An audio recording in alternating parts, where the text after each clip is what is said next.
is democracy? Why democracy?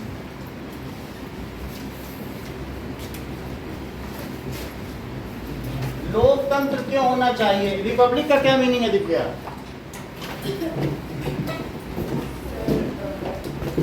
That is the country or region. हाँ बोलो. Yes, the head of country is elected by people and people is the ruler. Republic का क्या मतलब है कि जहाँ का शासक कोई और नहीं है, वो हमारे प्रतिनिधि हैं जिनको हमने सेलेक्ट इलेक्ट करके भेजा है, और असली रूलर कौन है? People is the ruler and they are our representative. समझ में आ गई बात? तो इस तरीके से हमारे यहाँ क्या होता है, डेमोज का मतलब होता है पीपल और क्रेसी का मतलब होता है शासन। जैसे ऑटोक्रेसी, ब्यूरोक्रेसी, अरिस्टोक्रेसी, ठीक है, उसी तरीके से डेमोक्रेसी। क्रेसी का मतलब शासन और डेमोज का मतलब पीपल। और जो बहुत अच्छा वक्ता होता है कहते हैं बड़ा डेमागॉग बन रहा है, यानी बहुत अच्छा वक्ता बन रहा है, ठीक है नहीं? तो डेमागॉगरी अपनी देखो वक्तव्य झाड़ रहा है। डेमोगॉग्स का मतलब क्या होता है कि ये जब कहीं पर आप बोलते हो, डेमोस का मतलब पीपल, उसको कहते हैं डेमोन्स्ट्रेशन, लोगों के सामने बोलना। समझ में आ गई बात? तो what is democracy? That is a form of government which allow people to rule. Form of government in which rulers are elected by people, in which rulers are elected by people।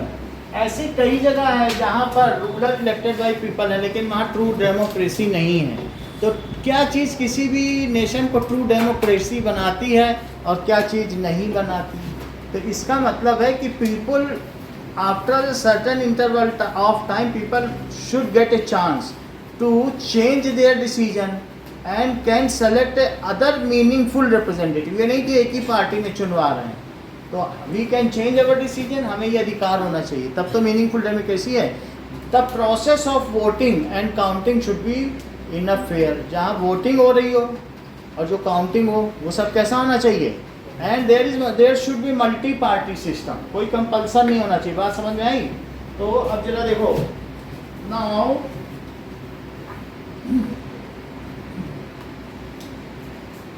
Democracy is best form of government. इसकी merits क्या क्या हैं और इसकी demerits क्या क्या हैं, ठीक है? Because democracy is best form of government as ruler और representative is responsible for all of its acts. The ruler और representative is answerable to people next time when he goes among those people, ठीक है, for asking votes, then everything will be asked why you have done this। तो वो answerable है कि नहीं है? तो जवाबदार होता है। एंड जो डेमोक्रेसी क्या होती है, people enjoy several rights because those ruler bestow us, वो हमको वरदानित करते हैं, ये भी ले लो, ये भी ले लो, नाउ राइट टू स्पीच ले लो, राइट टू स्पीच, ये एजुकेशन ले लो, और राजीव गांधी निकाल लो, राइट टू इन्फॉर्मेशन ले लो, 10 रुपये का जनरल स्टैंप लगाओ कहीं पर स्टैंप पेपर, और जो जानकारी चाहिए वो मांगो। तुम्हें सूचना का अधिकार भी है, वो भी दे दिया। किसी भी कितना केजरीवाल आपने कितना पैसा खर्च किया, कितने में बंगला बनवाया, अगर 15 दिन के अंदर वो आपकी बात का जवाब ना दें तो हालत ख़राब है, पोस्ट से उतर जाए। इतना ज़्यादा हर व्यक्ति जान गया है ये राइट टू इन्फॉर्मेशन से, किसी से कुछ भी मांग सकते हो। इस स्कूल में कितना पैसा पिछले साल क्लासेस के निर्माण में खर्च हुआ है, प्रिंसिपल को पकड़ा दो, जनरल स्टैंप न दे जवाब तुमको 15 दिन में, हालत ख़राब हो जाएगी। प्रॉपर फुल डिटेल देना पड़ेगा विद ऑथेंटिकेशन, किसी के पास जा सकते हो, स्टैंप का नाम कोई भी राइट, कहीं पर भी आप हाई कोर्ट चले जाओ और कह दो हमें मतलब RTI, right to information act दाखिल करना, आरटीआई कहते हैं। सिर्फ आप जो जानकारी किसी भी विभाग से चाहोगे, और अगर आपने पुल पे पैसा खर्च किया तो उसके चेक बुक नंबर दो, किसको किसको दिया, सब देना पड़ेगा।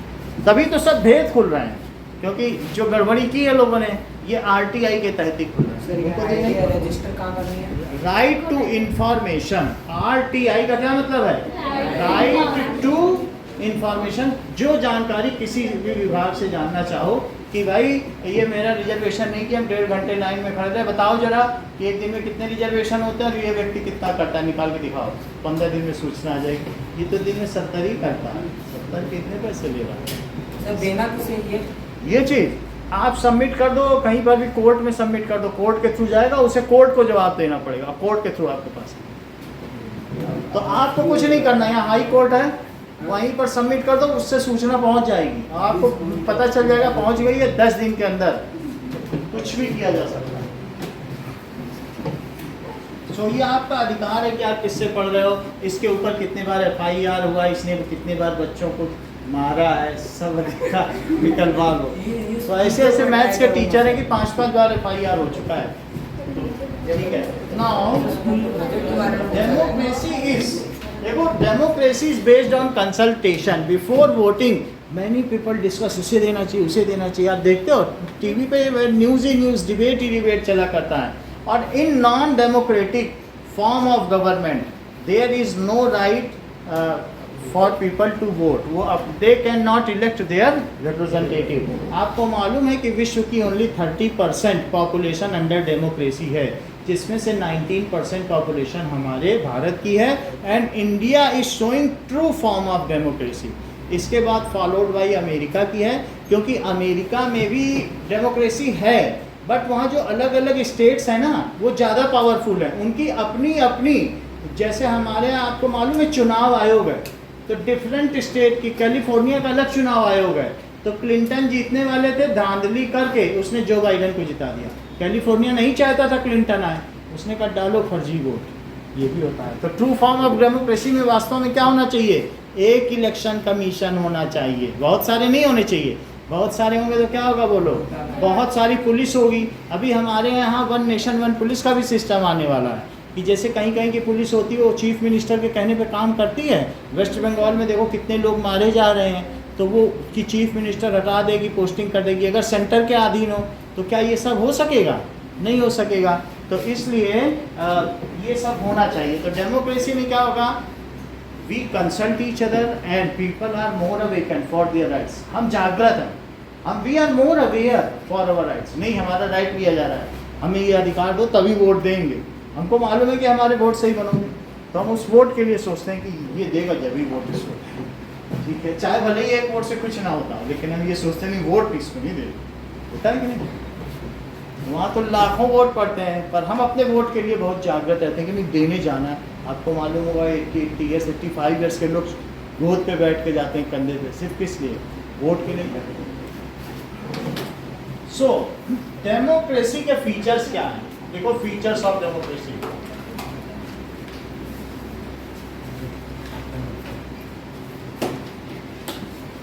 सो इन democratic countries, democracy improve of decision making. सही है। So rulers are elected by people. Next, there are free and fair elections. Democracy provides Where- method to deal with differences and conflicts. अब ये बिल्कुल सही बात है, इफेक्टिवली करती है। और जब यहाँ पर आपको मालूम है इलेक्शंस होते हैं, तो जो इलेक्शन होते हैं जिसमें प्राइम मिनिस्टर चुना जाता है उसको कौन से इलेक्शंस कहते हैं, ये ठीक बताने कह रही, जनरल इलेक्शंस। जिसमें चीफ मिनिस्टर चुना जाता है उसको कौन सा कहते हैं, बोलो, असेंबली इलेक्शंस। और जो जिसमें यहाँ का मेयर चुना जाता है या वार्ड में पार्षद चुने जाते हैं उसको क्या कहते हैं, लोकल इलेक्शंस और पंचायत इलेक्शंस। तो 3 टाइप के इलेक्शंस हैं हमारे यहाँ। कौन कौन से, एक लोकल इलेक्शंस, दूसरा असेंबली। असेंबली आपको मालूम है जैसे जगह जगह ये विधानसभा, तो ये असेंबलीज ही तो होती हैं जो अलग अलग राज्यों की है। और एक होती है पार्लियामेंट, उसको क्या कहेंगे, general election, assembly elections and local elections. कौन कौन से इलेक्शंस होते हैं, जनरल इलेक्शंस में कौन चुने जाते हैं, नहीं कौन चुने जाते हैं, एमपीज, मेंबर ऑफ पार्लियामेंट। फिर वो अपना हेड चुनते हैं, उसे प्राइम मिनिस्टर कहते हैं। और बोलो असेंबली इलेक्शन में कौन चुने जाते हैं, चीफ मिनिस्टर। मेंबर्स कौन कौन से चुने जाते हैं, MLAs, member of legislative assembly, और MLA का नेता क्या कहलाता है? इनका जो लीडर है वो क्या कहलाएगा?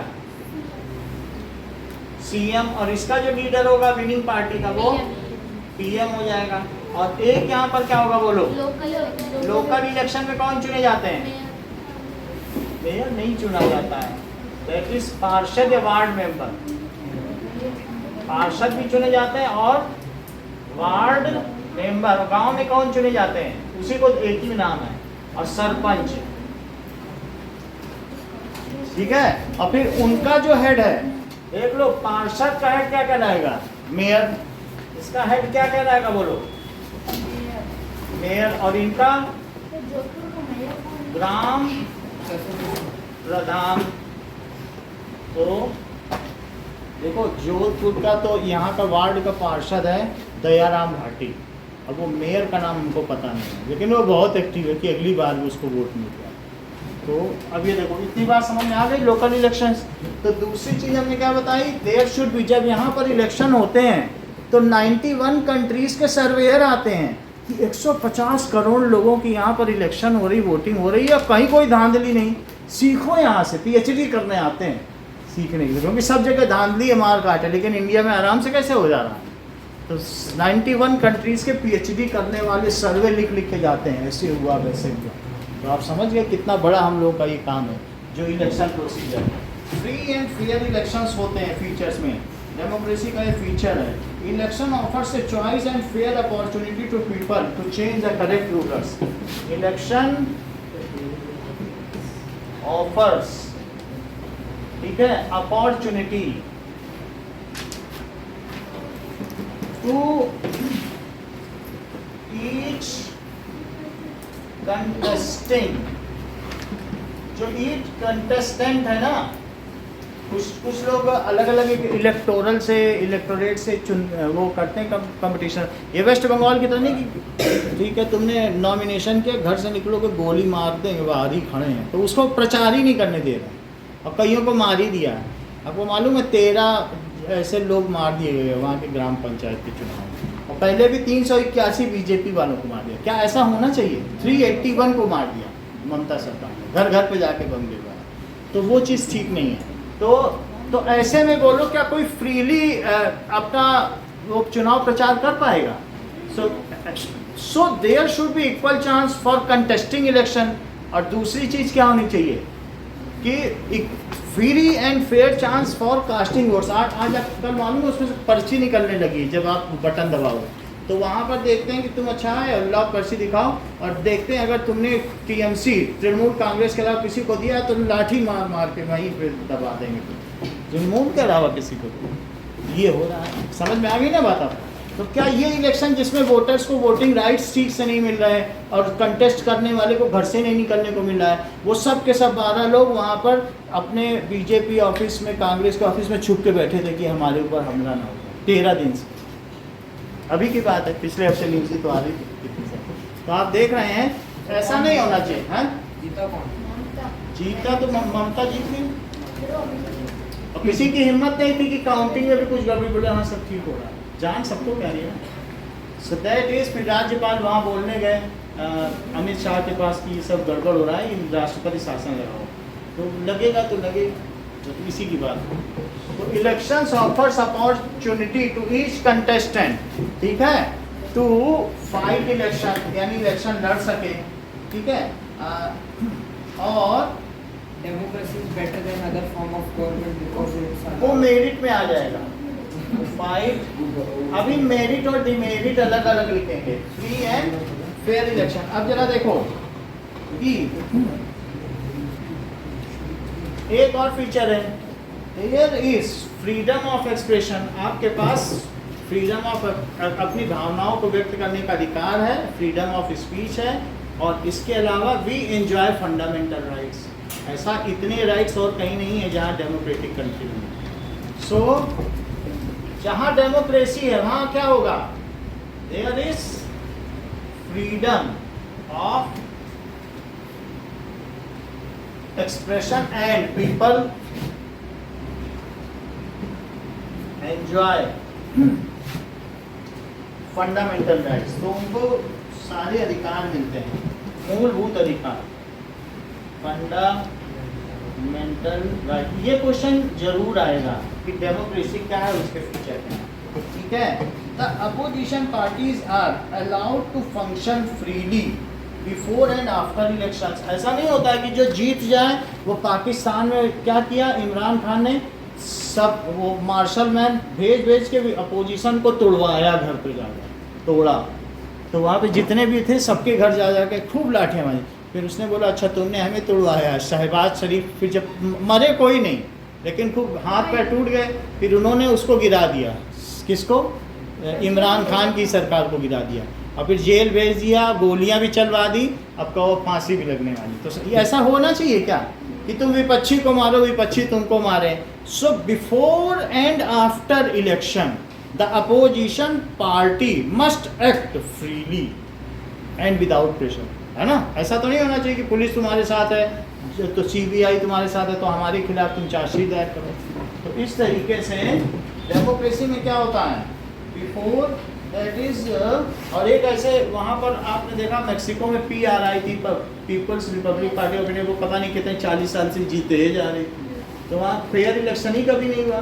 अपने हिसाब से काउंटिंग कराती थी, वोटिंग कराती थी, पोलिंग बूथ कैप्चर कर लेती। तो दैट इज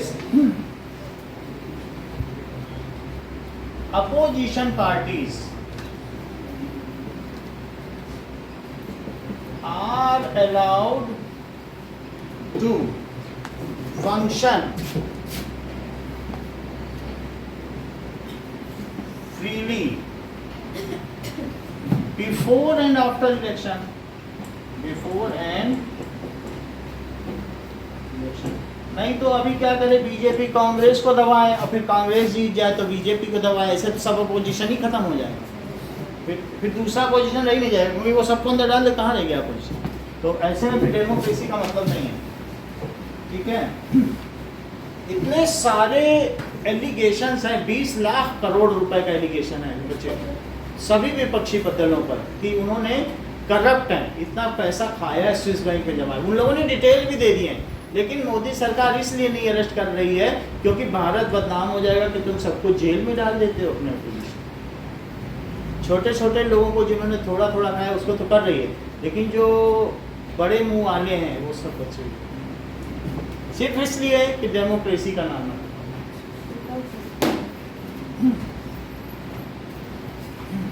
अब जरा देखिए, तो there is a rule of law because of its democratic government rules under the limit set by country's constitutional law and citizens right. एक रूल ऑफ लॉ होता है, उसको कहते हैं कॉन्स्टिट्यूशन बुक, मतलब रूल बुक किसे कहते हैं, कॉन्स्टिट्यूशन को। So you can not breach your power, तुम अपने अधिकारों का उल्लंघन नहीं कर सकते कि मैं थोड़ा सुप्रीम कोर्ट का ले लूँ। 3 टियर हैं, जुडिशरी, लेजिस्लेटिव, एग्जीक्यूटिव, न्यायपालिका, ये विधायिका और कार्यपालिका। ये लेजिस्लेटिव क्या करती है बताओ, क्या कानून बनाती है, और एग्जीक्यूटिव क्या करती है, 3 पिलर बताती नहीं, हाँ बोलो, एग्जीक्यूट करती है। तो हमारे यहाँ पर भी 3 टियर ऑफ गवर्नमेंट हैं। एक सेंट्रल गवर्नमेंट है, कौन सी है, सेंट्रल गवर्नमेंट। सेंट्रल गवर्नमेंट क्या कहाँ पे काम करती है, क्या पार्लियामेंट में, तो वो बैठेगी पार्लियामेंट, अभी नई पार्लियामेंट बनी है तो पार्लियामेंट। सेंट्रल गवर्नमेंट के 3 पिलर्स हैं।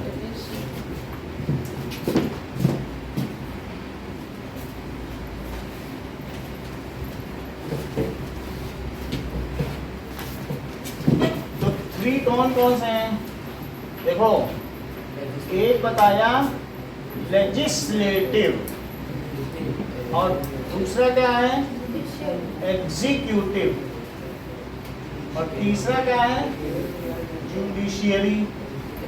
तो लेजिस्लेटिव को कहते हैं विधायिका, विधायिका, और इसको क्या कहेंगे, कार्य, बात नहीं करिए, कार्यपालिका, और इसे क्या कहेंगे, न्यायपालिका। विधि का क्या मतलब होता है, कानून, विधि का मतलब है लॉ, और जहाँ सारे लॉ एक साथ जुट गए हों और जो सबके लिए समान हो तो कहेंगे संविधान, समान विधान, जिसमें सब लोग समान हैं तो उसको क्या कहेंगे? संविधान।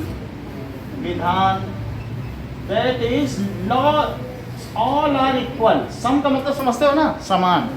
तो that is all are equal before law, मतलब लॉ के लिए इन फ्रंट ऑफ लॉ सभी सेम है। अच्छा, ये बात हो गई। अब विधायक किसे कहते हैं? क्या जो कानून बनाए? विधायक, विधायक कौन कहते हैं? MLA, member of legislative assembly. यानी आपको मालूम है स्टेट में विधायक है, इतनी बात समझ आ गई। और विधाता किसको कहते हैं? जिसने सबके लिए कानून बनाया है। वही कहा जाता है नहीं, विधि ने तेरी कथा लिखी है, आंसू में कलम डुबोए, तेरा दर्द न जाने कोई। तो विधि ने तेरी कथा लिखी है, आंसू। तो विधि कौन हुई? ये जो भी विधाता ने बनाया, उसके बनाए हुए कानून ने तेरी कथा लिखी, आंसू में कलम डुबोए। तो और विधाता उसको कहते हैं। तो समझ में आया? ये सब कुछ नियम से ही संबद्ध है, और इसीलिए इसे क्या कहा गया है? विधायिका। जो कानून बनाए उसका पालन इसके अंतर्गत कौन बनाएगा? जो लेजिस्लेटिव है, इसके दो पार्ट हैं। ये कहाँ की मैं बात कर रहा हूँ? सेंट्रल गवर्नमेंट की, केंद्र सरकार। तो केंद्र सरकार में बोलो ये सर्कल जैसा बना है, तो यहाँ लोकसभा है और यहाँ नीचे क्या है? Upper house, that is Rajya Sabha. और ये क्या है? लोअर हाउस, उसको क्या कहते हैं? लोकसभा। और ये है अपर हाउस। कौन हाउस ज्यादा बड़ा है, लोकसभा की राज्यसभा? राज्यसभा। क्यों बड़ी है बताओ? सर वो राज्य, ये ठीक कह रहे हैं, राज्यसभा में 245 मेंबर्स हैं और जबकि इसमें 543 मेंबर्स हैं। समझ में आया? तो जैसा कि चंदन ने बताया, अपर हाउस कोई डिसॉल्व नहीं कर सकता, उसमें हर 2 साल में 1/3 लोग बदल दिए जाते हैं। ऐसे में देखो, क्योंकि कोई अपने पत्ते नहीं खोलता, वो भी क्यों खोले? आप इधर देखो, तो अपर हाउस है ना, राज्यसभा, इसको कोई प्रेसिडेंट डिसॉल्व नहीं कर सकता। 2 साल बाद मान लो इसमें इतने मेंबर हैं, तो 81 मेंबर, 1/3 कितने हुए? 81 मेंबर। तो 81 मेंबर इसके रिप्लेस हो जाएंगे। कब? मान लीजिए 2022 में रिप्लेस हो गए, तो अगले 81 कब रिप्लेस होंगे? देख लो, 3 81 कर लो, 81 81 81, इसी की बात कर रहा हूँ। तो ये कब हुए? 2022। तो 2024 में कहा जाएगा अब तुम जाओ, और फिर इनको कब कहा जाएगा? 26। फिर इनको कब कहा जाएगा? तो क्या 2028 में फिर इनके 6 साल हो जाएंगे? देखो 22 से 28 बोले हो गए तुम्हारे 6 साल, अब निकलो। अब फिर 28 के बाद फिर 2 साल बाद 2030, क्या इनके भी 6 साल हो गए? और फिर इसके बाद 2032 हो गए 6 साल। तो ये साइकिल चलता रहता है। इसका मतलब है कि upper house can never be dissolve, इसे कभी भंग नहीं किया जा सकता है। और हमारे यहाँ कितनी कंस्टिट्यूएंसीज हैं? बोलो एमपी के लिए, दैट इज कितने शहर हैं पूरे भारत में? 543 शहर हैं, और हर शहर से एक एमपी चुना जाता है। और यहाँ जोधपुर का केवल एक एमपी होगा। वैसे बगल में पाली बहुत बड़ा शहर है, उसका एमपी यहाँ रहता है। पाली का जो होगा ना, that is member of parliament. Member of parliament को हिंदी में क्या कहते हैं? सांसद। जो संसद में बैठता है उसे क्या कहते हैं? सांसद। वैसे तो ये भी मेंबर ऑफ पार्लियामेंट है और ये भी मेंबर ऑफ पार्लियामेंट है, ठीक है कि नहीं? तो अब जैसे कई बार क्या कहते हैं, मेंबर ऑफ लेजिस्लेटिव काउंसिल, इसे एमएलसी भी कहते हैं और इसे एमपी कहते हैं। तो हम लोग जिसको चुनते हैं वो क्या है? तो जोधपुर में एक जो चुना जाएगा वो कहाँ जाएगा बैठने के लिए? क्या दिल्ली चला जाएगा? हाँ, तो ये बोल रहे कि इतने शहर हैं और हर शहर से एक चुन के जाएगा, वो कहाँ बैठेगा? दिल्ली में। वो वहाँ बोलेगा सर जोधपुर की भी ट्रेन चला, तो दिल्ली में बैठेगा तभी तो बोल पाएगा। कि यहाँ बोलेगा यहाँ राज्य में, तो गहलोत चलवा देंगे क्या ट्रेन? सर जोधपुर में नहर नहीं बनी है, वो कहाँ बैठ के बोलेगा? पीएम के पास नहीं बोलेगा। ये तो सेंस बनता है कि नहीं? एक शहर के बारे में बात कहाँ कही जाएगी? क्या दिल्ली में नहीं कही जाएगी? और गहलोत को बोलेंगे तो क्या वो ट्रेन और जहाज चलवाएंगे? उनके हाथ में है ही नहीं वो अधिकार। समझ में आ गई? तो इस तरीके से केंद्र सरकार है, उसे केंद्र में बैठना है। बात तो केंद्र की हो रही ना, यहाँ वो क्यों बैठेगा? जिसकी मैं बात कर रहा हूँ अभी राज्य की करूँगा तो राज्य की करना। तो ये तुम्हें समझ में आ गया? तो इस तरीके से लोग सब यहाँ पर फाइनेंशियल बिल पास होते हैं। वहाँ मोदी बोलेंगे 70,000 करोड़ गंगा की सफाई के लिए दे रहे हैं। जो से यस हु आर एग्रीइंग, से no who are not agreeing. तो जो यहाँ बैठा हुआ स्पीकर है Om Prakash Birla, as the number of yes is more so the bill is passed. तो वो हाथ उठा के देख लेगा, उसे मालूम है कि ज़्यादा मेंबर तो बीजेपी के ही हैं, तो उसमें से 300 मेंबर बीजेपी के हैं, पास हो ही जाएगा। तो दूसरे उठाएं हाथ, दूसरे तो उठाते भी नहीं हैं, वो जानते हैं बेइज्जती करवाना। समझ में आई बात कि नहीं? तो वो ऐसे बिल इस पास पास हो जाता है। और यहाँ पर क्या होता है, राज्यसभा में अलग अलग स्टेट के कुछ लोग जो बहुत इलाइट हैं, बहुत पढ़े लिखे, जैसे रेखा, सचिन तेंदुलकर, बड़ी गायिका, या बहुत प्रबुद्ध लोग हैं, बहुत फेमस, वो सब लोग यहाँ जाते हैं। या कोई बहुत बड़ा ऐसा जज भी जा सकता है जिसको वो लोग मनोनीत करके भेजें। तो वो कौन भेजता है? अलग अलग स्टेट के चीफ मिनिस्टर, कि हमारे यहाँ के इतने मेंबर भेजने हैं, इतने मेंबर भेजने हैं। तो अलग अलग जगह से भेजे जाएंगे। तो वो सब कहाँ पहुँचते हैं वो लोग? राज्यसभा। लेकिन राज्यसभा में एक साथ बहुमत आता जाता नहीं है, क्योंकि वहाँ तो हर 2 साल में बदलेगा ना। तो अभी पिछले 10 साल में अब जाके मोदी को राज्यसभा में बहुमत मिला है। क्यों? क्योंकि वहाँ 2-2 साल में बदल रहा है। जब धीरे धीरे तुम सब स्टेट में अपनी सरकार पहले बना लो, तब राज्यसभा में बहुमत मिलेगा। और जैसे ही बहुमत मिला वैसे ही उन्होंने धारा 370 हटा दी। बोलो बात समझ में आई कि नहीं? तो आर्टिकल 370 यानी कश्मीर हमारा भारत में मिल गया, वो अलग से स्पेशल स्टेटस की। ये दूसरी चीज़ें भी की जाने लगी। समझ में आई बात आपको? तो बोलो ये विधायिका क्या करेगी? लेजिस्लेटिव। अच्छा, जो इसमें लोकसभा है उसका हेड कौन होगा? यहाँ पर यहाँ कौन बैठेगा? ये ठीक कह रही हैं, वो स्पीकर बैठेगा और उसका नाम ओम प्रकाश बिरला। बहुत इन्हें देखो जानकारी की बात बताइए, आप लोग भी लिखो। यहाँ बैठते हैं सब एमपी यहाँ, लेकिन यहाँ जो बीच में बैठता है वो कौन बैठता है? स्पीकर। और स्पीकर का नाम भी उन्होंने बता दिया है। क्या बताया? ओम प्रकाश बिरला। प्रकाश बिरला। अच्छा, यहाँ कौन बैठता होगा? राज्यसभा को इस प्रिसाइडेड बाय, हाँ बोलो। ये देखो सब जान रहे हैं। इन्होंने बता दिया कि वाइस प्रेसिडेंट जगदीप धनखड़। बहुत बड़ी बात कही है अमन ने, तो लिख लो भाई। जैसा ऐसा नहीं है, देखो तेज जो महंगे स्कूल में पढ़ेगा उसे महंगा ज्ञान होगा। तो लिखो जगदीप धनखड़। समझ में आया? तो यहाँ वाइस प्रेसिडेंट बैठता है और यहाँ कौन बैठता है? स्पीकर। और ये बताओ प्रधानमंत्री और अपने लोगों के साथ बीजेपी और कांग्रेस वाले सब कहाँ बैठते हैं जो चुन के आए? यहाँ इलेक्टेड बैठते हैं और यहाँ सेलेक्टेड। यहाँ पर बस अलग अलग से जिनको अलग अलग राज्यों के मुख्यमंत्री भेज देते हैं वो पहुँच जाते हैं, उनको कोई जनता के बीच नहीं जाना पड़ता। यहाँ सेलेक्टेड है और यहाँ पर इलेक्टेड है। समझ में आई बात की नहीं? तो वो सब यहाँ बैठे। प्रधानमंत्री भी कहाँ बैठेगा? यही बैठेगा लोकसभा। समझे? क्योंकि वो इलेक्ट होके जा रहा है। अच्छा, मान लो उन्होंने कानून बना लिया तो उसको पूरा कौन कराएगा? कार्यपालिका। कार्यपालिका में कौन कौन आ रहा है? उन्होंने बताया सबसे पहले कुछ भी हो श्रेया ही सबसे पहले बताते हैं कि IAS अफसर्स आ गए। समझ आई बात? और इसके अलावा आपके स्कूल के टीचर, बैंक के कर्मचारी, जिनको सेंट्रल गवर्नमेंट से पैसा मिलता है, वो इसके अंदर में। वो कहेंगे नोटबंदी करानी है, चलो स्कूल के टीचर निकलो और बाहर टेबल लगा के बैठो, नोटबंदी कराओ, सब नोट बदलो सबको। मतलब इसके जो नियम हैं उनका कौन पालन करवाएगा? या बैंक वाले कराएं, या जो पोस्ट ऑफिस वाले कराएं, या तुम्हारे स्कूल वाले, सेंट्रल स्कूल में हो ना तुम, तो वो सब कौन हुए?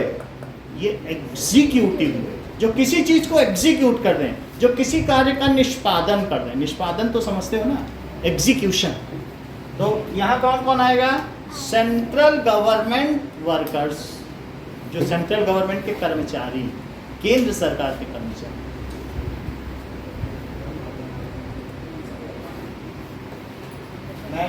वर्कर। और बोलो, इसके अलावा अगर मान लीजिए उन्होंने कानून का पालन नहीं किया तो फिर उनको यहाँ भेजा जाएगा जुडिशरी के। अच्छा, तुमने वहाँ कानून बनाया गया और तुमको पालन करना चाहिए, लोगों ने पालन करवाने की कोशिश की, तुमने नहीं किया, अब चलो सजा भुगतो, तो बात पूरी हुई कि नहीं? नहीं तो कानून पालन करो, नहीं तो सजा भुगतो। तो बताओ जुडिशरी में सबसे बड़ा हेड कौन है? बोलो। सही है, CJI चंद्रचूड़, बता दे। That is chief justice of India, justice Chandrachud. पहले भी इन्होंने ही बताया था जब पिछली बार हम लोग पूछ रहे थे ना, आपने दोनों बार बताया। श्रेया तो सब जानती है। अब यहाँ तक बात हो गई। तो अभी आपको पता चल गया कि पार्लियामेंट की 3 बॉडीज कौन कौन सी हैं? लेजिस्लेटिव में 2 कौन से हैं? Lok Sabha is presided bye speaker. वो तो केवल मेजॉरिटी जो होती है उस पार्टी का लीडर है प्राइम मिनिस्टर। समझ आया कि मेजॉरिटी जो बैठ रही है उसका लीडर है वो। तो यहाँ पर जब हम बात करते हैं लोकसभा में इस हाफ की, तो हाफ में भी यहाँ पर ये है और यहाँ तक कौन बैठेगा? ये सब मेजॉरिटी है। तो इतने मेजॉरिटी हो गए, फिर इतने पार्ट में पाई चार्ट देखो, यहाँ कांग्रेस बैठेगी, कांग्रेस के मैच, यहाँ पर बीजू जनता दल, फिर यहाँ समाजवादी पार्टी, और ये सब कौन बैठेगा? और इसी के आगे प्राइम मिनिस्टर, और यहाँ उनका जो है आगे बैठेगा कांग्रेस का आगे, सबका जो लीडर होगा ना विपक्षी दल का। तो समझ में आ गई बात आपको? तो इसलिए, और यहाँ कौन बैठेगा? लोग ये बोल दिया ओम प्रकाश बिल्ला, आप इतनी देर बोले कि स्पीकर, आपके सामने ही बोला कि क्या बताया कनिष्का चौहान ने कि कौन बैठेगा यहाँ पे? ओम प्रकाश बिरला। और जो राज्यसभा है वहाँ वाइस प्रेसिडेंट बैठेगा, वो कौन है? बस, और कुछ बातें नहीं। अच्छा बताओ, उसके नीचे में हमारे पास कितनी पार्लियामेंट है? 1 है, और वो कहाँ है? नई दिल्ली में। ठीक है, अब हमारे पास जो सेंट्रल गवर्नमेंट है, ऐसे ही स्टेट गवर्नमेंट है। सेंट्रल गवर्नमेंट किस इलेक्शन से चुन के आती है? वास्तव में ये अगले चैप्टर के बारे में हम थोड़ा बता रहे हैं जिससे वो कनेक्ट हो जाएगा, समझ रहे? सेंट्रल गवर्नमेंट जनरल इलेक्शन, और स्टेट गवर्नमेंट किससे चुन के आती है? कहीं आप ये तो नहीं समझ रही हैं कि जनरल इलेक्शन को आम चुनाव कहते हैं? हाँ कह रही हैं, तो लिख लो इनकी बात। जनरल इलेक्शन को क्या कहते हैं? आम चुनाव।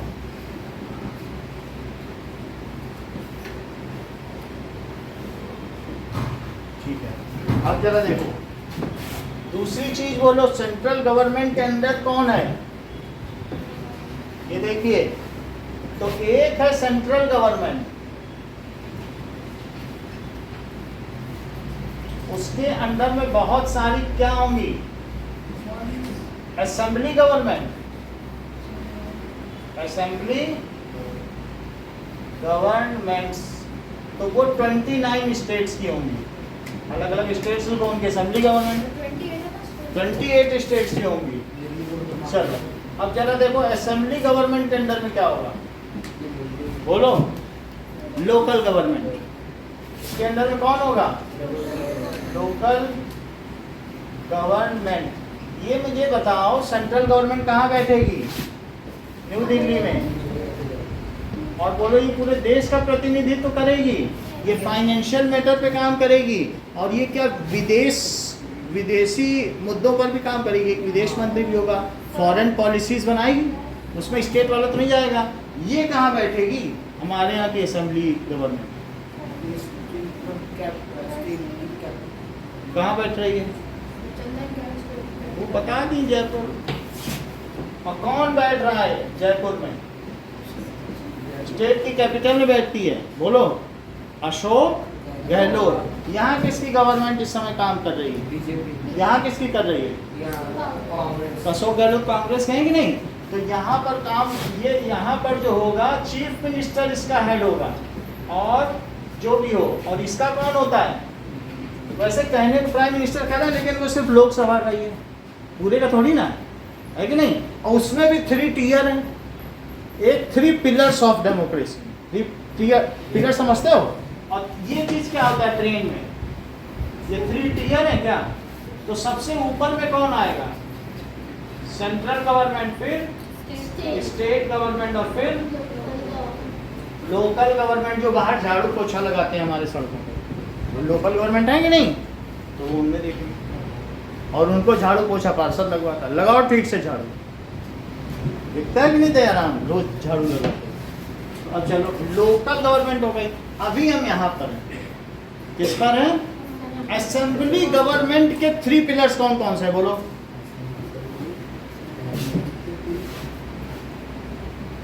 पहला हमने बता दिया ना आपको, अब दूसरा बताओ। असेंबली गवर्नमेंट,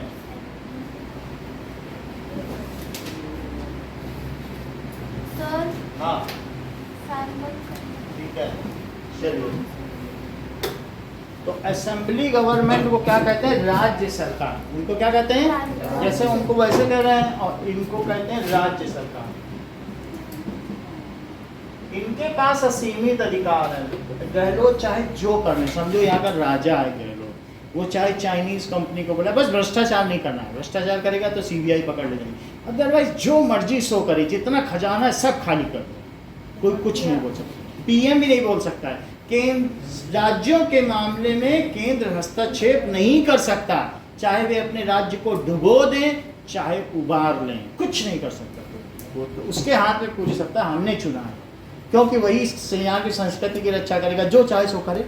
तो इसका मतलब है राज्यों को पूरे अधिकार हैं। समझ में आ गई बात आपको? तो असेंबली गवर्नमेंट है। असेंबली गवर्नमेंट के 3 टियर कौन, वो 3 पिलर्स कौन कौन से? एक होता है 3 टियर, और एक होता है कि कोई भी जो मंदिर होता है वो क्या 3 पिलर पे खड़ा होता है, जैसे टेबल नहीं खड़ी होती 3 पिलर पर।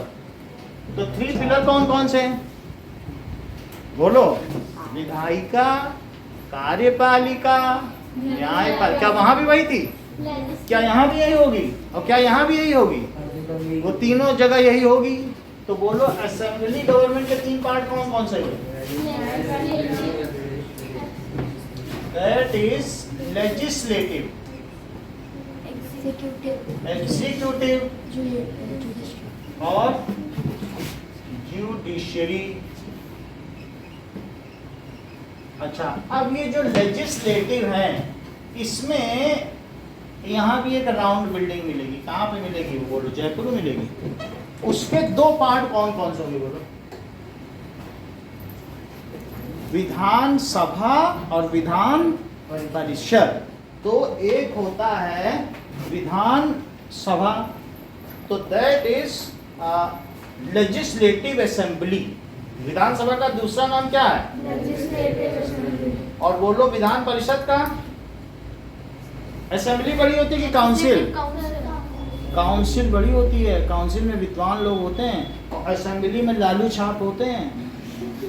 असेंबली जो चुन के जाते हैं 10वां पास होते हैं, वो उनका बेटा होता है तेज प्रताप, हम पुल बनाते हैं, बीजेपी गिराते हैं, और पूरा 1700 करोड़ खा गया। ऐसे बोलिए, अब उस अभियोग लगाया गया उसके ऊपर कि दिखाओ कैसे गिराते हैं। आप तो बोल रहे हो, नहीं तो चल जा।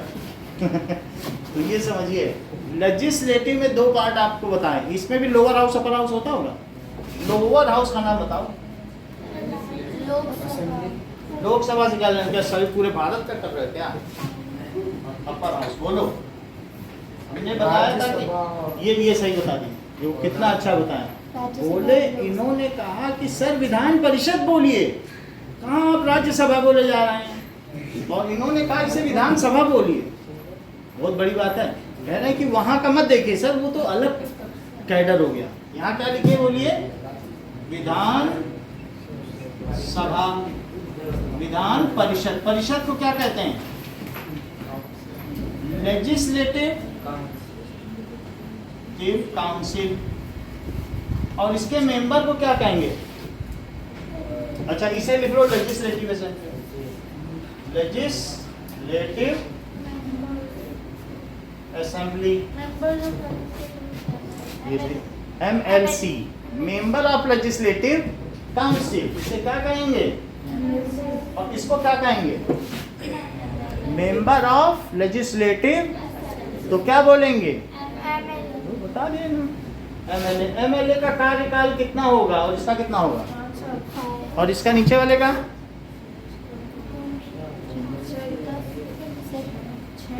देखो सब जानते हैं, कह रहे हैं कि जैसे यहाँ चल रहा है प्रोसीजर तो वहाँ क्यों नहीं चलेगा? बिल्कुल हर चीज इन्हें मालूम है। ये हैप्पी आवर्स का चमत्कार है। सेंटेंस चलो, तो इनमें जो टर्म कितने का है? 6 ईयर टर्म है, ठीक है। और हाई सही, और क्यों नहीं होगा? वही चीज क्यों नहीं होगी?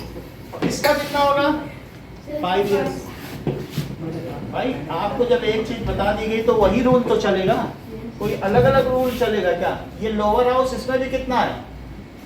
5 years. It can be dissolved by president, it can be dissolved by, state का हेड कौन है? लो बता दिए, गवर्नर। बोलो कंट्री का हेड कौन है? तो जैसे यहाँ पर स्टेट हेड कौन है? हेड गवर्नर है, वो चाहे तो किसको डिसॉल्व कर सकता है? बोलो चंदन, बोलो बोलो, ये बताएं। आप भी बोलो, आप जो बोलोगे हम तो वही सबको बताएंगे। अपर हाउस का तो कोई नहीं कर सकता ना, वो तो 2-2 साल में बदलते हैं। तो किसको कर सकता है? हमेशा विधानसभा को करेगा। लोअर हाउस क्या है बताओ? विधानसभा, यहाँ विधान विधि बनाई जाती है, यानी कानून बनाए जाते हैं, इसीलिए तो विधान बोला गया, ठीक है। और वो भी बोला गया प्रभु का विधान जान हानि लाभ सही, ये सीताराम सीताराम सीता, प्रभु का विधान। विधान का मतलब कानून ही तो हो गया। अब जरा देखो, सो लोअर हाउस हो गया, इसमें भी इनका एक स्पीकर होगा, और यहाँ पर कौन बैठेगा? मतलब उपराज्यपाल, ये गवर्नर है। उपराज्यपाल को क्या कहेंगे? डिप्टी गवर्नर बोलते होंगे जो बोलते होंगे, मतलब अब हमें उतना पता नहीं है। उपराज्यपाल होगा, डिप्टी लगाया जाता होगा, ठीक है। देख लो बता। तो अब यहाँ पर आपको पूरी बात समझ में आ गई। तो इनके भी अपनी कॉन्स्टिट्यूएंट असेंबलीज हैं। क्या आप मुझे श्रेया एक बार और बताएंगे कि यहाँ एग्जीक्यूटिव में कौन कौन आता होगा? अगर आप पूरे इंडिया लेवल पर तैयारी कर रही हो तो आईएएस की तैयारी कर रही हो, और राज्य सरकार में किसी बड़े के लिए तैयारी कर रही हो, आरएएस, तो that is Rajasthan administrative services, Indian administrative services, तो आरएएस। और इसी तरीके से यूपीएससी, मतलब सर्विस, जैसे ऐसे उत्तर प्रदेश का हो, जैसे और कहीं का हो एमएएस, गुजरात का हो तो जीएएस, गुजरात एडमिनिस्ट्रेटिव सर्विसेज, अलग अलग जगह की है। हिमाचल प्रदेश तो एचपीएएस। तो यहाँ हमारे पास क्या है? आरएएस और पुलिस। और कौन होगा बोलो? That is teachers appointed in सरकारी स्कूल, जो यहाँ के गवर्नमेंट स्कूल होंगे ना, छोटे छोटे बच्चों को पढ़ाते होंगे, तो वो टीचर भी तो इन्हीं के अंडर में आते होंगे, तो वो हो जाएंगे। सो और यहाँ की जुडिशरी में क्या होगा? नोएल, नाम जो टॉप जज है उसका नाम बताओ भाई। वो तो सुप्रीम कोर्ट था, सर्वोच्च न्यायालय। अब ये क्या है? हाई कोर्ट है। वो कहाँ पर है? राजस्थान, जोधपुर में। सेकंड जो सिटी होगा बिजिएस्ट, ये कैपिटल में होगा, और ये सेकंड बिजिएस्ट सिटी में। जैसे यूपी में विधानसभा और विधान परिषद कहाँ है? लखनऊ में। और हाई कोर्ट कहाँ है? Allahabad, second best city. तो जुडिशरी को यहाँ क्या कहते हैं बोलो? हाई। और वहाँ क्या कहते हैं? Supreme court. तो क्या आप मुझे बता सकते हैं चंदन कि हमारे देश में कितने हाई कोर्ट हैं? इन्होंने बताया कि 28 स्टेट्स हैं, तो हाई कोर्ट कितने हैं? लो बता दिया 25। कुछ छोटे छोटे स्टेट्स हैं, उनकी एक ही हाई कोर्ट है। हाँ सही कहते हो। ऐसे गोवा को मुंबई वाले आए हो, महाराष्ट्र वाले में जाना पड़ता है। तो इस तरीके से टोटल कितने हाई कोर्ट हैं? हाई कोर्ट, ठीक है। तो इसमें हाई कोर्ट का भी अपना एक जज होता होगा, जैसे वो चीफ जस्टिस ऑफ इंडिया है, ऐसे ही जस्टिस ऑफ स्टेट्स होता होगा। तो अब यहाँ पर और भी जज होते होंगे। तो ये किसका हमने बताया? That is state. तो असेंबली गवर्नमेंट होगी और यहाँ कौन बैठेगा? दैट इज जो विनिंग पार्टी का लीडर होगा। जो अशोक गहलोत कहाँ बैठते होंगे? अशोक गहलोत। तो पहले कौन यहाँ बैठा करता था? वसुंधरा राजे सिंधिया जो बीजेपी की थी। ठीक है, अब तीसरी क्या हुई बताइए? दैट इज देखो, तो लोकल गवर्नमेंट में क्या होगा कि कहेंगे इन 4 गलियों का चुनाव कराओ, ये वार्ड हो गया, इन 4 गलियों का, गली गली का चुनाव होता है। 4 गली के राजा हैं। वैसे गली तो कुत्तों की होती है, लेकिन यहाँ ऐसा नहीं है, गली का राजा। तो उसमें जो पार्षद बनेगा उसको हाथ में दे दिया जाता, तुरंत लो 5 करोड़ रुपए लो, अपने वो करो विकास। विकास तो कोई करता नहीं, पर 5 करोड़ जैसे ही मिले थे दयाराम भाटी को, उसने खूब बढ़िया सा मकान लिया। इतना तो हम लोग को पता है, हमारे घर के बगल ही है। 2 कुत्ते भी पाल लिए वर्धमान कॉलोनी में। तो अब आप समझो कि हमसे दुगने 2.5 करोड़ का लिया होगा। हमारा तो 95 लाख का, उसका 2.5 करोड़। तो स्टैम्प भेजना पड़ेगा फिर, राइट टू इंफॉर्मेशन वहाँ। कुछ नहीं, और फिर आराम से ऐसे जी रहा है। तो अब तीसरी लेवल की गवर्नमेंट क्या हुई बताओ? Local government. हमारे यहाँ 3 टियर, इतना बड़ा कंट्री है और समझ रहे हो 20 लाख चुने हुए प्रतिनिधि हैं, 1-2 नहीं, क्योंकि इतने सरपंच हैं कि उनकी गिनती करना मुश्किल है। 150 करोड़ लोगों को अगर रिप्रेजेंट करना हो तो क्या कुछ लोग कर पाएंगे? और वैसे अगर ये जो 4-4 गलियां दे दी गई हैं इन पार्षदों को, इससे गलियों का बहुत अच्छा विकास हुआ। हम लोग कह देते हैं कुछ भी होता है तो हमारे पास वर्धमान कॉलोनी में सबके पास उसने ग्रुप बना रखा है कि मेन होल ओवरफ्लो कर रहा है, इसको ठीक कर, वो आके ठीक करवा देता है। आप छोटी छोटी चीज़ें, सड़क यहाँ ऊपर है पानी भर जाता है, ठीक करा देता है। तो आप सोचो क्या ये सब चीज़ें जोधपुर का MP जान रहा होगा? नहीं जान सकता। और अगर जोधपुर में आप सोचो कि 10 और सेक्टर कर दिए गए, 10-10 हर एक में किए, देखो पूरे राजस्थान में 20 जिले हैं, कितने ज़्यादा कर दिए गए, तो मान लो 23 जिले हो गए, 23 डिस्ट्रिक्ट हो गए। और जोधपुर की अगर हम बात करें, यहाँ पे पड़ता है जोधपुर, तो जोधपुर में अगर मैं सोचूं कि 10 पार्ट कर दो, तो वो जो 10 पार्ट्स है वो असेंबली कंस्टिट्यूएंसी है। और पूरा जोधपुर क्या है बताइए? जनरल कंस्टिट्यूएंसी, क्योंकि उससे एक चुना जाएगा। अब जोधपुर के कितने पार्ट कर दिए बोलो? 10 पार्ट में कर दिया, और सबके 10-10 कर दो, तो बोलो वहां पर जो विधानसभा होगी उसमें कितने लोग जाके बैठेंगे? देखो सही बताओ, 10 से मल्टीप्लाई करके बताओ। 23 राज्य हैं, 33 डिस्ट्रिक्ट। अच्छा चलो 33 डिस्ट्रिक्ट है, तो वहां कितने बैठ जाएंगे? अच्छा अब और टुकड़े करो, अब इसी के 80 टुकड़े करो, तो जो होगा उसको कहेंगे पार्षद। और इसको क्या कहेंगे बताओ? MLA। ये कहाँ बैठेगा? जयपुर में। कहाँ बैठेगा बोलो? जयपुर में बैठेगा। वहां पर इसका हेड कौन होगा? CM। ये बैठेगा सोचती गेट के पीछे, म्युनिसिपल कॉर्पोरेशन। सोचती गेट जानते हो ना?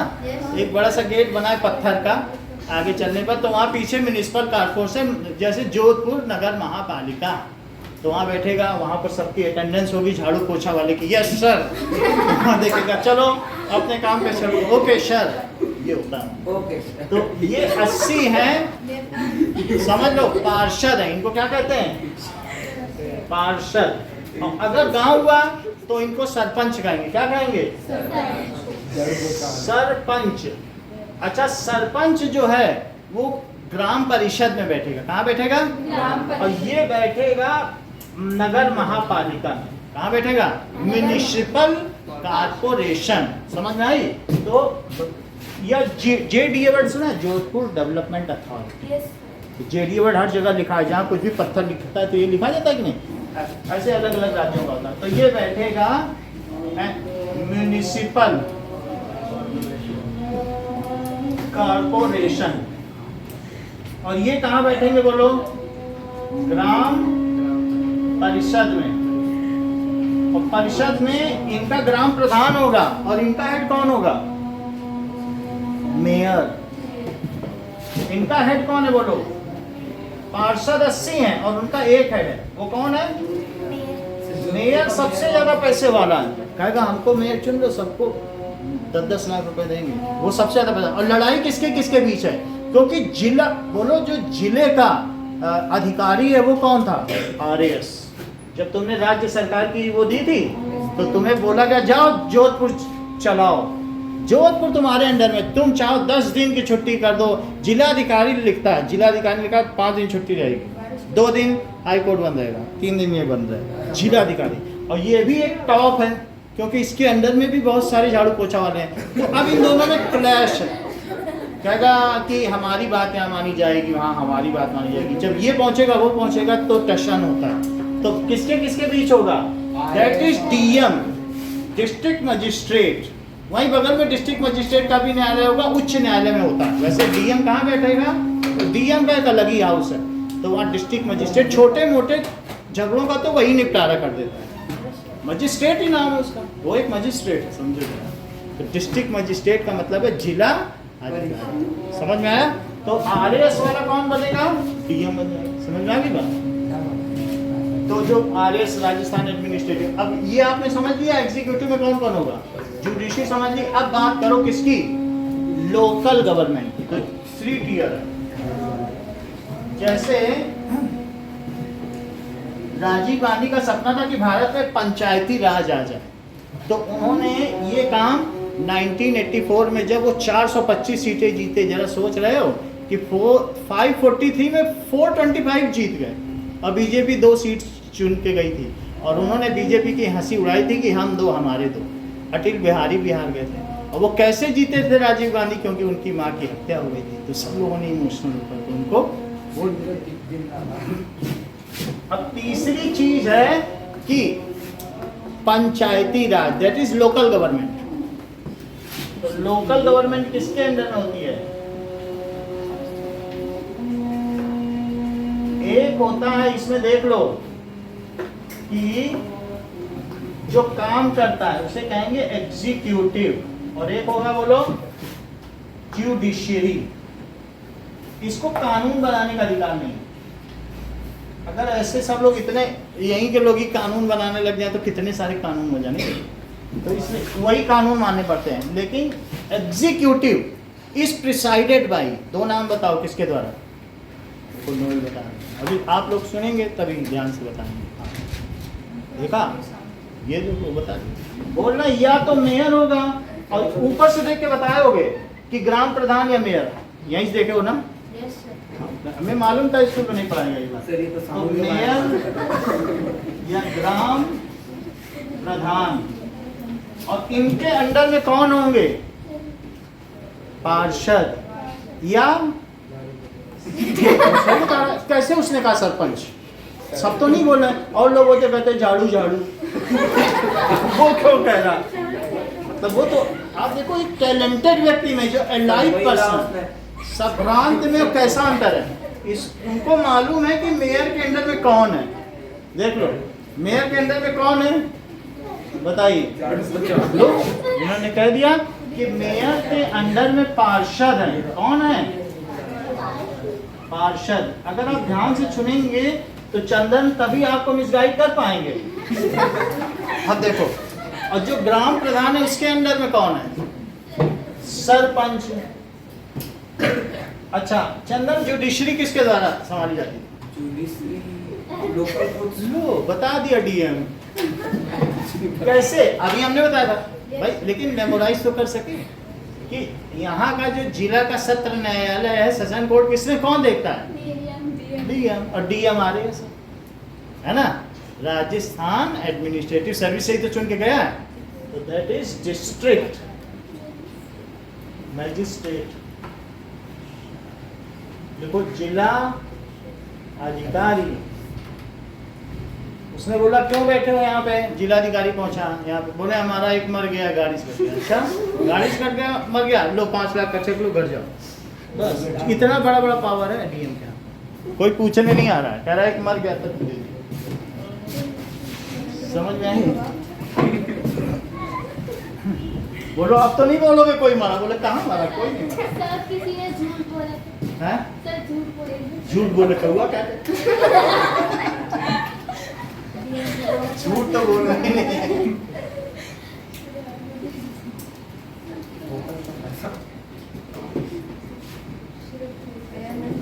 अब जरा देखें। सो merits of democracy.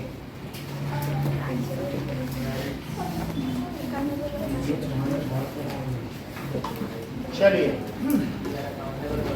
Democratic government, कुछ बातें लिख रहे हैं मेरिट ऑफ डेमोक्रेसी की, आपसे लिखवाएंगे। Democratic government is better government because it is more accountable. It is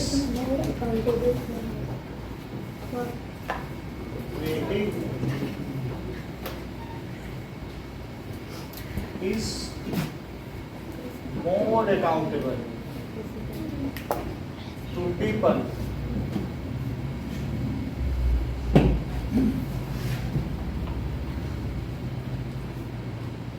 Democracy improves the quality of decision making. क्योंकि कोई भी जो डिसीजन बनाता है लेजिस्लेटिव, वो उसके प्रॉस एंड कॉन्स देखता है कि पब्लिक हमें इसके बाद वोट देगी या नहीं देगी। ऐसे ही बनाने लग जाए तो फिर विरुद्ध हो जाएगी ना लोग। So improves the quality of decision making. Democracy provides the method to deal with differences, कि कैसे किसी deal with conflicts and differences। अगर दो में झगड़ा हो गया तो वो लोग क्या होगा, वो लोग सुप्रीम कोर्ट या हाई कोर्ट जाएंगे कि नहीं, और वहां पे उनका निर्णय होगा कि लठ लेके खड़े हो जाएंगे। तो डेमोक्रेसी में लाठी लेके नहीं कोई खड़ा होता है, वो कहते हैं चलो तुमको खींच के ले चलेंगे अदालत, बोले हम भी तुमको खींच के ले चलेंगे, चलो तुम हमें क्या समझते हो, वो बोलते हैं नहीं लोग। तो इस तरीके से democracy enhances the dignity of citizen. Democracy है तो नागरिकों का जब दूसरे देश में जाते हैं तो सम्मान होता है। Enhances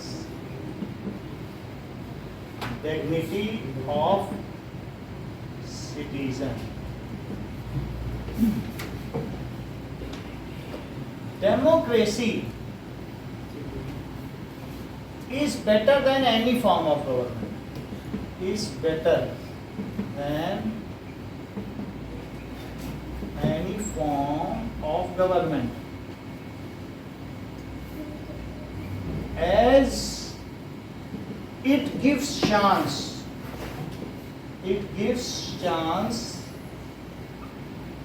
to correct our own mistake.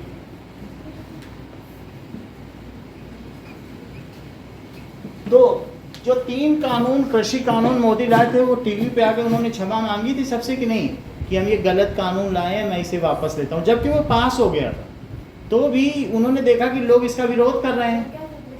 हाँ, कृषि कानून बहुत अच्छे थे, लेकिन उसको क्या किया विरोधियों ने ऐसा पॉलिटिसाइज किया, और वो राकेश टिकैत एक थे, वो बैठ गए सड़कों पे, रोज 700 करोड़ रुपए का दिल्ली का आवागमन में वो उड़ा था। तो मेन रोड पे बैठ जाओगे तो क्या होगा बोलो। तो इस तरीके से बाद में इनको क्या करना पड़ा कि वो कानून वापस लेने पड़े, नहीं तो फिर वो चुनाव हार भी सकते थे। तो हम अपनी मिस्टेक से सीख सकते हैं। इंदिरा गांधी को आप लोगों को पता है 1975 पे इमरजेंसी लगा दी थी। इमरजेंसी में पुलिस वालों से बोला है कि रोज 100 लोगों को पकड़ के लाओ, चाहे शादीशुदा हो या गैरशुदा हो, सबकी नसबंदी करनी है, और नसबंदी के बाद फिर वो पिता नहीं बन सकता व्यक्ति। तो इस तरीके से तो अब रोज पुलिस वाले अपनी नौकरी बचाने के लिए 100 लोगों को पकड़ पकड़ के लाते थे।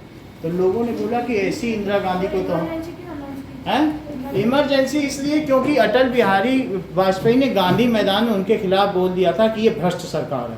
उसी दिन 2000 लोगों को अंदर डाल दिया उनको बिना किसी मतलब के, और जा करके उस समय जो भी रेड्डी थे तो उनसे साइन करवाया कि साइन करिए। राष्ट्रपति उनके अंडर में रहता था, ऐसा था। राष्ट्रपति बड़ा होता है कि नहीं, तो जब राष्ट्रपति शपथ आता था, शपथ लिया जाता था, उसके पहले साइन करवा के रख लेते थे कि ये अपना रेजिग्नेशन साइन करो, इस्तीफा। इतना तक आतंक था उनका।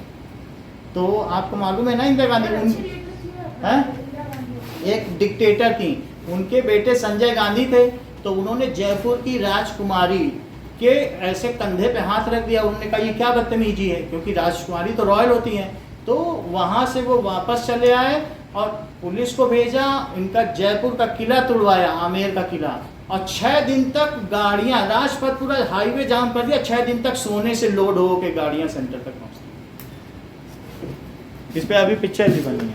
तो मतलब अब पिक्चर तो हमें नहीं मालूम, लेकिन संजय गांधी बहुत एडामेंट थे। तो फिर संजय गांधी ने फिर एक दिन किसी भी बात पर अपनी माँ को थप्पड़ मार दिया, इंदिरा गांधी को। तो इंदिरा गांधी ने फिर 2 दिन बाद उनका प्लेन क्रैश करा दिया कि तुम, इसने मुझे थप्पड़ मारा, मैं इससे बदला लूंगी। तो डेमो बहुत डिक्टेटर थी वो, उन्होंने अपने पति को भी मरवा दिया। चलो कोई बात नहीं। Now correct its own mistake. समझ में आ गई बात कि नहीं? अगली बात देखो।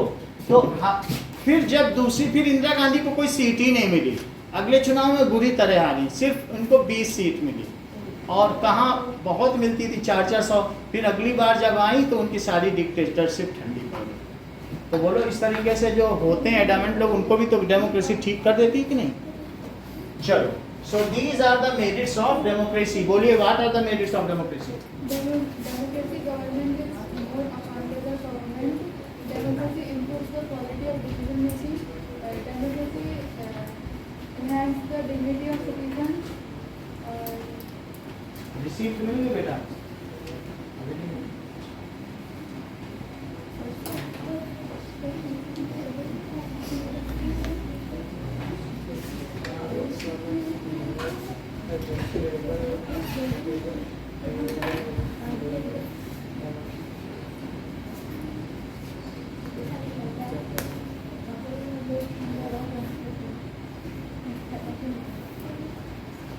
हाँ बोलो, अगला बोलिए। Democracy provides the method to deal with conflicts and differences. Democracy is better than any other form of government. Because in this the mistakes, Because it gives chance to correct correct mistakes. ठीक है ma'am, बोलो, what are the features of democracy? Features.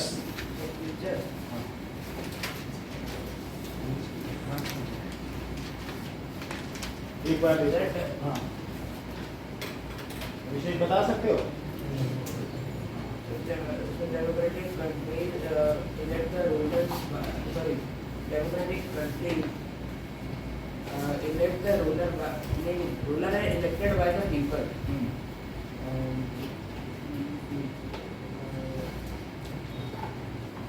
There is free and fair elections.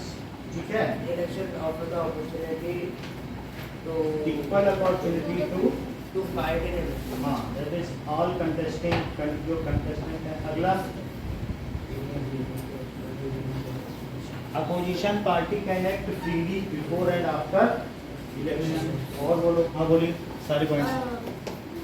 There is freedom of expression and people enjoy fundamental rights. Now next is the merits of democracy.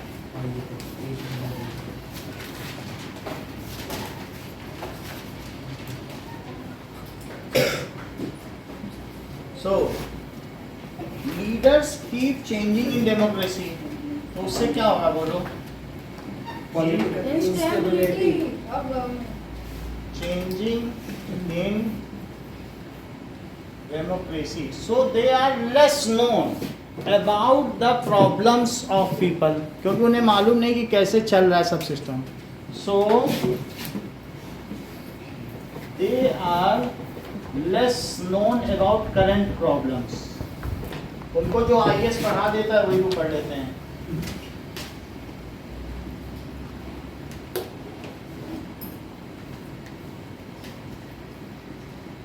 ठीक है? It is all about political competition and power play. Democracy, जिसके पास ज़्यादा power होगी वो जीत मतलब खरीद भी लेता है किसी किसी को, इज ऑल अबाउट जो अच्छा प्रचार कर पाए, ये पॉलिटिकल कंपटीशन है, एंड पावर प्ले, जैसे ममता सरकार कर रही हैं। तीसरी चीज, it leads to corruption, it is based on electoral competition, क्योंकि हम जीत के आए हैं, कोई हमसे पूछेगा नहीं, तो क्या इससे करप्शन नहीं होगा। अब उन्होंने रेत का पुल बना दिया, 2 बार बनाया, नीतीश सरकार ने 1600 करोड़ का बनाया, तो अब IAS ने कहा इसमें इतने का घपला हुआ है। 1600 करोड़ का बनवाया, 1600 उसके लिए टेंडर पास हुआ और उसको दिया इंजीनियर को 100 करोड़, बोला 100 ही करोड़ में तो बना। कहता सर 100 करोड़ में साहब कैसे बन जाएगा, इसमें मटीरियल ही कितने का लगेगा, 500। नहीं, हम लोगों को भी तो खाना है, तुम्हारे हिस्से में 100 ही करोड़ है। 100 करोड़ में वो अपने घर से लगा देगा क्या? उसने मिट्टी का बना दिया, पुल गिर गया। 1600 करोड़ अगर लागत थी, उसमें बनना था, तो तुम चलो ठीक है उसको 1500 करोड़ दे देते, 100 करोड़ खा लेते। उसमें इनको भी खाना है, तेजस्वी यादव को है।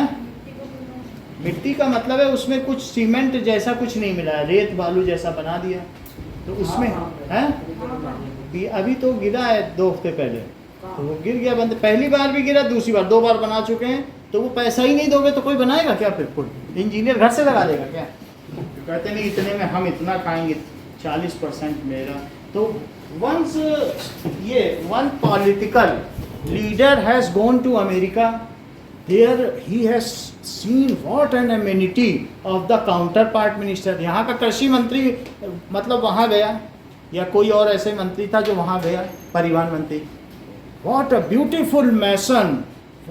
How many servants are working? Then बोले sir what is the secret of it? तो उसने कहा come with me to the window. Window पे ले गया। Are you seeing something? Yes sir, huge bridge. So उसने स्माइल करते हुए कहा 10%। ये समझ गया 10% खाया है, तभी जो है इतना सारा इसके पास वो है। Then he invited him. As a formality, please visit in India also. When that counterpart minister of America came to India, then he has seen what a marble mason with thousands of servants. How could you manage with this mere salary? उसने कहा come to me to the window. Are you seeing something? उसने कहा nothing. 100%. उसने पुल ही नहीं बनाया, तो वो पुल बन गया कागजों में, वहाँ था ही। तो अब ये देखिए, it is all about political competition and power play, and democracy leads to corruption. इससे क्या होता है? करप्शन। ये बात आप लोगों को मालूम होगा कि चंदन को बेहतर मालूम होगा कि कभी राजीव गांधी ने कहा था कि 1 रुपया बेचते हैं तो पब्लिक तक सिर्फ 15 पैसा पहुंचता है, तो 85 पैसा भ्रष्टाचार में खाया जाता है। नहीं, तो आप देख लीजिए, democracy leads to corruption.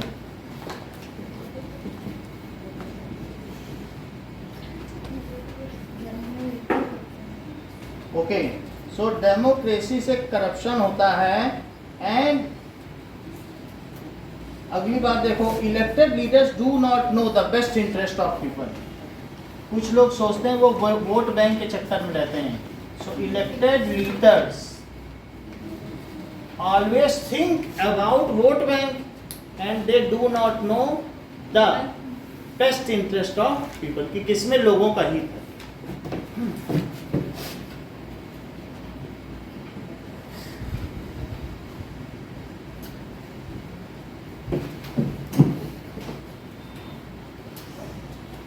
of people।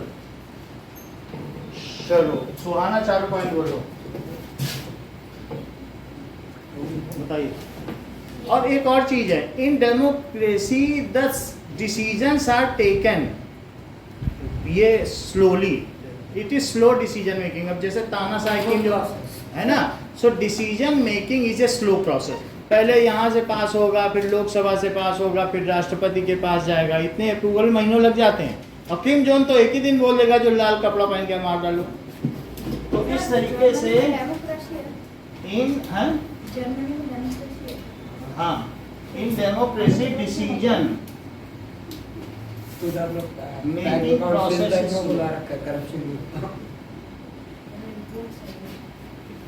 अच्छा, ये भी कहा जाता था कि प्रोग्रेस स्लो होगी, लेकिन मोदी ने इस मिथक को तोड़ दिया।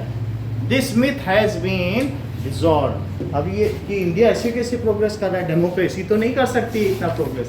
तो अगर कोई नेशनलिस्ट लीडर और राष्ट्रवादी, तो वो डेमोक्रेसी के भी दम पर क्या कर सकता है, देश को आगे बढ़ा सकता है कि नहीं। सबसे हाईएस्ट जीडीपी, बोलो सुहाना, आप बताएं।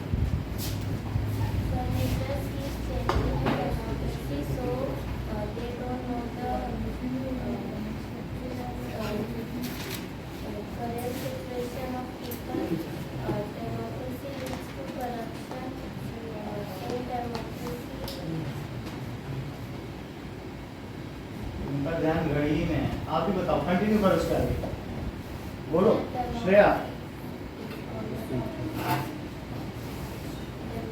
बोलो।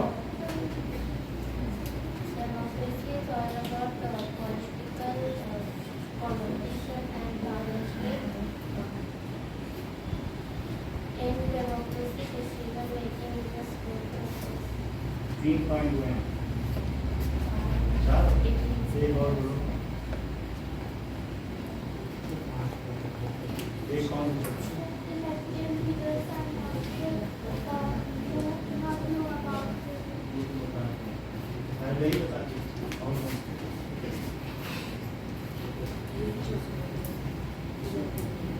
पॉलिटिकल कंपटीशन को आपने बता दे, इतनी बात हो।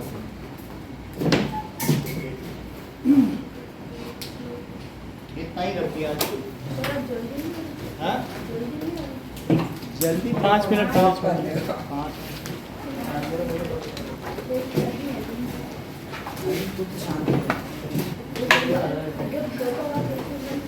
अब कल आपको कुछ क्वेश्चन करा देंगे, और एक जो चैप्टर कौन सा बचा है, पालनपुर वाला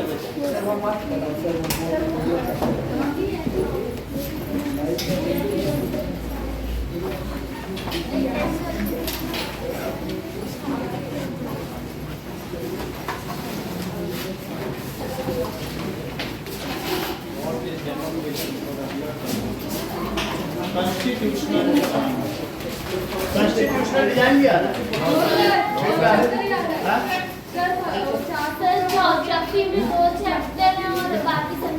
अच्छा है कि यही वाला? Yes sir, thank you sir.